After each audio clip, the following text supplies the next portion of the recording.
ทุกคนสำหรับวันนี้เราจะมาว่าเกี่ยวกับประเด็นดราม่าที่เกิดขึ้นในโลกโซเชียลมีเดียเนาะระหว่างสองประเทศเนาะสำหรับสิ่งนี้ก็เป็นสิ่งที่ว่าข้าพเจ้าไปเห็นเนาะสำหรับมีพี่ว่าน้องนิกเห็นข่าวนี้หรือบอกว่าสันเนาะสำหรับข้าพเจ้าเขาก็เดินทางมาฮอด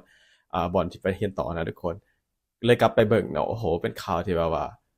ผู้ใหญ่ท่านหนึ่งเนาะบอกควรที่จะออกมาเว้าแบบนี้นะทุกคนเนาะ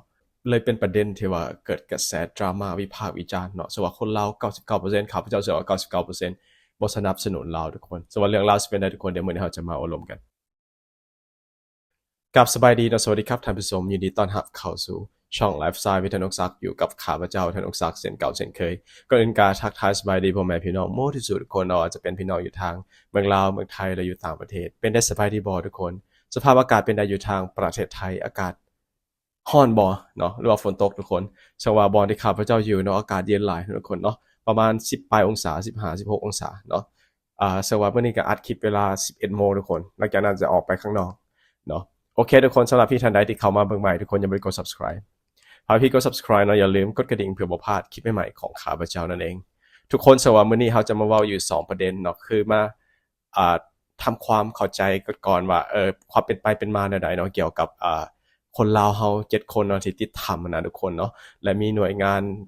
กู้ภัยเนาะดำน้ำกู้ภัยจากประเทศไทย Thailand Rescue Diver เนาะซึ่งว่าเขามาช่วยเหลือทุกคนส่วนเป็นสิ่งหนึ่งที่ว่าข้าพเจ้าเห็นและข้าพเจ้าภูมิใจและดีใจเพราะว่าเป็นประเทศแบบอิฐที่ยื่นมือเข้ามาช่วยเนาะซึ่งว่าการที่เป็นแบบนี้เนาะก็เกิดมีกระแสดราม่าซึ่งว่ามีผู้ใหญ่ท่านหนึ่งได้ออกมาเว้าหรือมาคอมเมนต์ในสื่อสังคมออนไลน์นะทุกคนเฮ็ดให้เป็นสิ่งที่แบบว่าเป็นนักเลงคีย์บอร์ดนะก็ว่าได้นะทุกคนแต่ว่าบ่ควรที่จะคอมเมนต์เนาะเพราะว่าเป็นเรื่องที่ทุกคนครอบครัวภายกับแพงแม่นบ่เนาะถ้าถือครอบครัวเพิ่นได้เป็นแนวใดทุกคนเนาะแต่ว่าคำเว้าที่ว่าเว้าจังซี่น่ะเป็นคำเว้าที่บ่ฮู้เฒ่าบ่ถึงการนะทุกคนเนาะทุกคนสว่าข้าพเจ้าขนาดเว้าส่วนนี้ข้าพเจ้ายังรู้สึกแบบเว้าได้เว้าออกมาได้แนวใดว่าจังซี่นะเนาะโอเคทุกคนเดี๋ยวเรามาเบิ่งความเป็นมากันก่อนเนาะก่อนอื่นนะทุกคนขออนุญาตเพจเนาะสว่าเป็นแหล่งข้อมูลจากเพจ ดำน้ำกู้ภัยเนาะทุกคนเนาะประเทศไทย Thailand Rescues เนาะซึ่งเพิ่นได้หักข่าวสารทุกคนเดี๋ยวสิเลื่อนให้ทุกคนเบิ่งเนาะตั้งแต่วันที่ตั้งแต่2วันที่แล้วเนาะเพิ่นได้หนังสือเสนอจากทางประเทศลาวเฮาทุกคนเนาะซึ่งว่า2ผู้เชี่ยวชาญการดำน้ำถ้ำเนาะดำน้ำเนาะถ้ำเดินทางไปสมทบคืนนี้นะฮะเตรียมปฏิบัติภารกิจช่วยเหลือ7คนนะฮะงานติดถ้ำสปปลาวนะครับ สองผู้เชี่ยวชาญด้านการดำน้ำในไทยนายนรเศรษฐ์นะฮะปละสิงห์และก็มิสเตอร์มิโคปาสีนะฮะจะเดินทางไปสมทบกู้ภัยที่เข้าร่วมช่วยเหลือ7คนงานติดในถ้ำอุโมงค์นะฮะเหมืองทองแขวงไชยบุรีสปลาวในคืนนี้นะฮะและจะเข้าร่วมภารกิจช่วยเหลือในทันทีโดยผู้เชี่ยวชาญทั้งสองคนนี้เคยเป็นทีมกู้ภัยช่วยเหลือ13หมูป่าที่ถ้ำหลวงขุนน้ำนางนอน2468นะฮะอันนี้คือเป็นหนังสือเสนอจากทางฝั่งประเทศลาวเราได้ให้เสนอให้ผู้เชี่ยวชาญด้านการดำน้ำเนาะทางฝั่งประเทศไทยเขามาช่วยเหลือเนาะเพราะว่า7คนที่ติดถ้ำเนาะที่เขาไปขุดค้นบ่อแห่อะไรทุกคนเนาะอันนี้ก็คือเป็นฐานมิโคนั่นเองทุกคนเนาะซึ่งว่า หลังจากนั้นเนาะก็ได้มา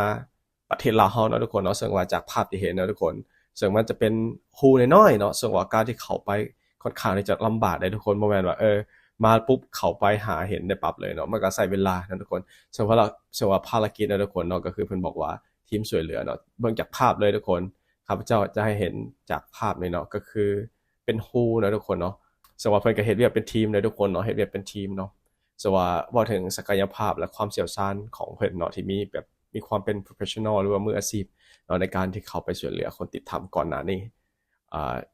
ซึ่งว่าข้าพเจ้าก็เห็นเนาะอยู่ประเทศไทยอะเนาะ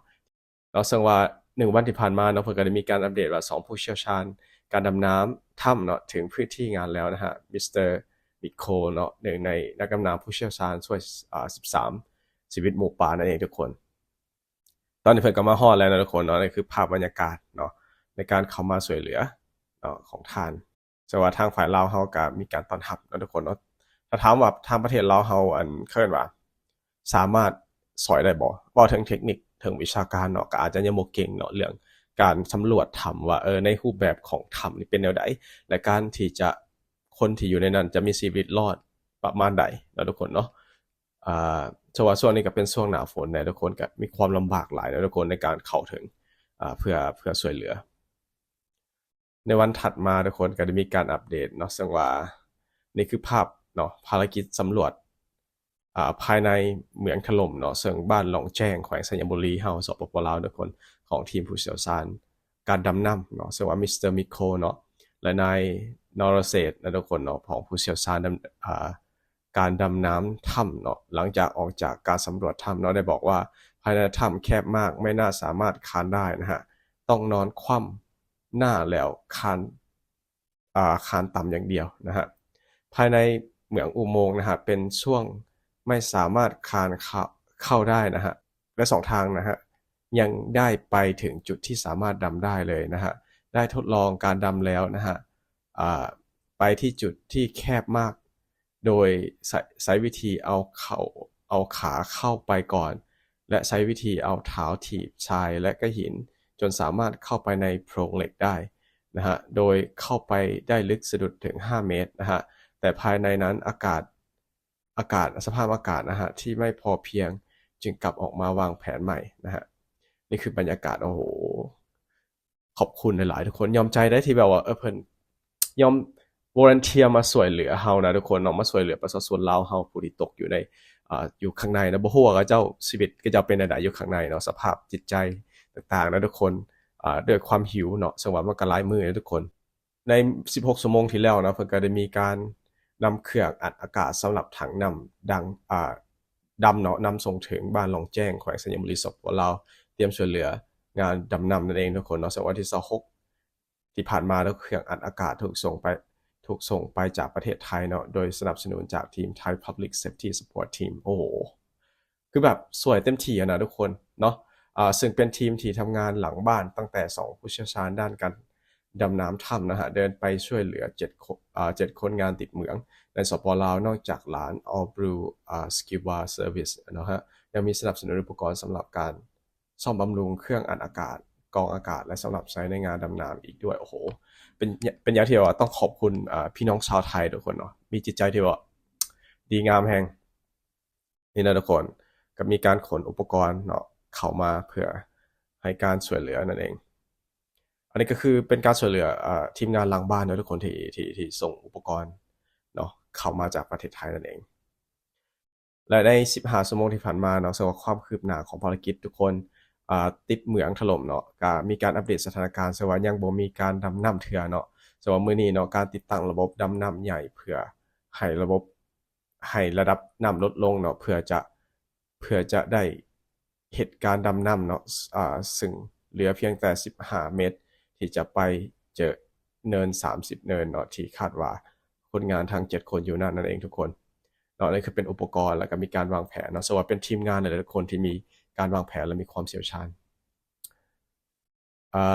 หลังจากนั้นทุกคนโอ้โหสภาพแล้วทุกคนไต่ตนเพิ่นซึ่งว่าได้แจ้งว่าเจ้าหน้าที่กู้ภัยเนาะจำนวน2นายเกิดอาการอ่อนเพลียและวูบเนาะอาจจะเป็นการขาดออกซิเจนแล้วก็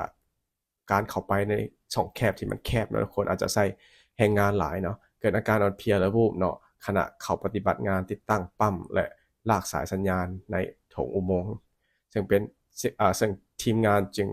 นำตัวออกทำการช่วยเหลือแล้วก็ถอนกำลังออกทั้งหมดเลยทุกคนโอ้โหก่อนอื่นทุกคนข้าพเจ้าจากใจคนลาวเนาะขอบคุณทีมงานจากทางฝั่งประเทศไทยและทางมิโคนะทุกคนที่เข้ามาช่วยเหลือเนาะช่วยเหลือแบบตั้งใจมาช่วยเหลือนะทุกคนนะเป็นสิ่งที่ว่าขอบคุณหลายๆเนาะขอบคุณจากใจคนลาวนะทุกคน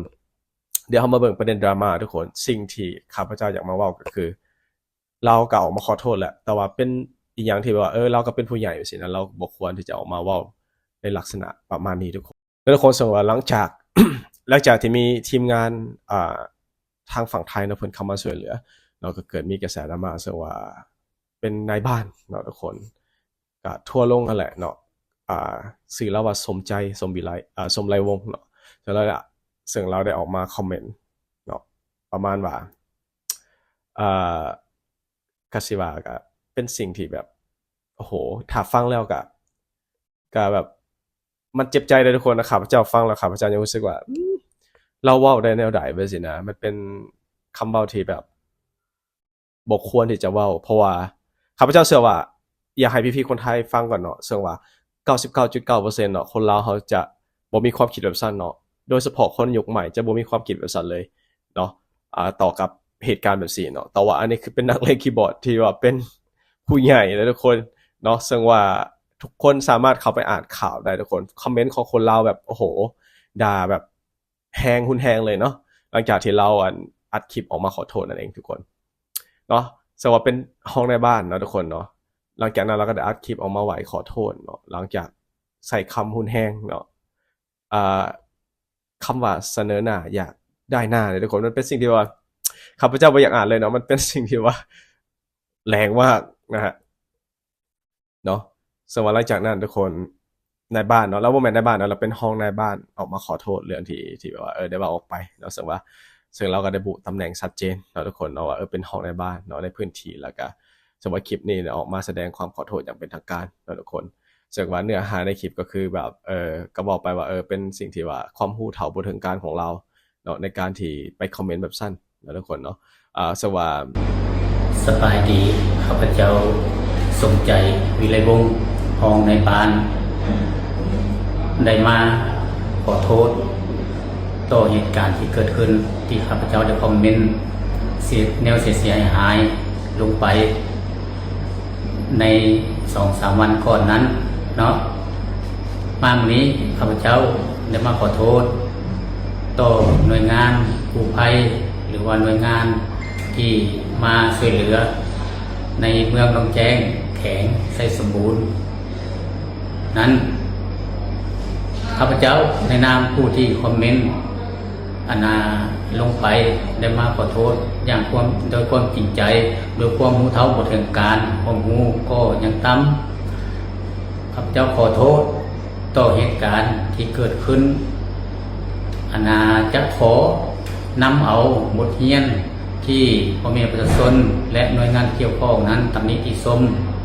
มาเพื่อปรับปรุงเปลี่ยนแปลงและแก้ไขจะบอกคอมเมนต์ในทางที่เสียหายต่อหน่วยงานดังกล่าวอีกและจะขอสนับสนุนต่อหน่วยงานกู้ภัยของต่างประเทศที่เข้ามาช่วยเหลือผู้ประสบภัยอย่างจริงใจผู้ค่าในน้ำนอกผู้ที่คอมเมนต์ไปนั้นในวันนี้ผู้ค่าก็ได้มาขอโทษต่อเหตุการณ์ที่เกิดขึ้นมีความเสียใจต่อเหตุการณ์ที่เกิดขึ้นและจะขอนำเอาบทเรียนไปตัวที่มันเสียหายนี้หรือว่าอันใดที่บ่ดีข้าพเจ้าขอเอาไปปรับปรุงเปลี่ยนแปลงและแก้ไขให้มันดีขึ้นกว่าเก่าขอขอบใจ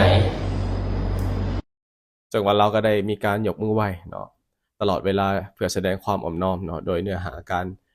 สารภาพและขอความเห็นใจแล้วทุกคนเนาะซึ่งว่าออกมายอมรับว่าตนเองเป็นคนที่เว้าแบบประโยคที่ว่ารุนแรงหลายเกินไปเนาะในเหตุการณ์ที่ปฏิบัติการช่วยเหลือผู้ประสบภัยติดถ้ำนั่นเองเนาะซึ่งการชี้แจงเนาะก็บอกออกไปแล้วก็เกิดเป็นความอารมณ์ชั่ววูบเนาะทุกคนเนาะความคิดน้อยและความรู้เท่าบ่ถึงการโดยบ่ได้กลั่นกรองให้ดีจนถึงส่งผลกระทบต่อจิตใจของพี่น้องประเทศไทยนะทุกคนเนาะและก็ทีมงานกู้ภัยที่เสียสละเข้ามาช่วยนั่นเองซึ่งว่าเราก็ได้วอนสังคมให้อภัยเนาะขอร้องให้ประชาชนทางฝั่งลาวและฝั่งไทยอโหสิกรรมเนาะแล้วก็ให้อภัยต่อการผิดพลาดในครั้งนี้เนาะพร้อมยืนยันว่าได้รับบทเรียนราคาแพงแล้วนั่นเองเนาะซึ่งว่าเป็นสิ่งที่ข้าพเจ้าเห็นข้าพเจ้าก็ยังแบบว่ามันบ่ได้เนาะทุกคนเนาะคือเป็นสิ่งที่แบบว่าบ่ควรที่จะออกมาจากปากของคนลาวเพราะว่าอย่างการที่เพิ่นมาช่วยเหลือลาวนะทุกคนแล้วก็อีกอย่างคนที่ติดถ้ำก็เป็นคนลาวสินะคนนึกถึงครอบครัวเขาเจ้าเนาะคนนึกถึงผู้ที่ยอมเสียสละจิตใจเนาะว่าเฮามาแบบสินะเฮาก็บ่ได้หวังผลอีหยังแม่นบ่มาช่วยเหลือแต่ว่าคำเว้านั้นข้าพเจ้ายังเห็นแล้วแต่ว่านะทุกคนก็บ่อยากให้พี่คนไทยแบบเขาเอิ้นว่าช่างคนลาวดอกนะทุกคนเนาะมันก็มีจำนวนแบบนี้แหละอาจจะเห็นในโลกโซเชียลมีเดียนะทุกคนเนาะจำนวนน้อยเนาะแต่ว่าคนลาวแท้ๆน่ะโอ้โหแบบคนลาว99%นะทุกคนจะบ่มีความคิดแบบนี้เนาะที่เป็นคนยุคใหม่แน่เนาะโอเคทุกคนเนาะหวังว่าดราม่านี้ก็ขอให้มันจบลงนะทุกคนบ่อยากให้ทุกคนไปคิด หลายเนาะแล้วก็ก่อนอื่นข้าพเจ้าในตั้งหน้าคนเราก็ขอโทษแทนเราอีกเทีนึงนะทุกคนกับสิ่งที่เราเห็นไปนะทุกคนเนาะโอเคทุกคนสวัสดีคลิปเฮาจบให้ทุกคนถ้าทุกคนมักก็ฝากกดไลค์กดแชร์ Subscribe เนาะสบายดีสวัสดีครับบ๊ายบาย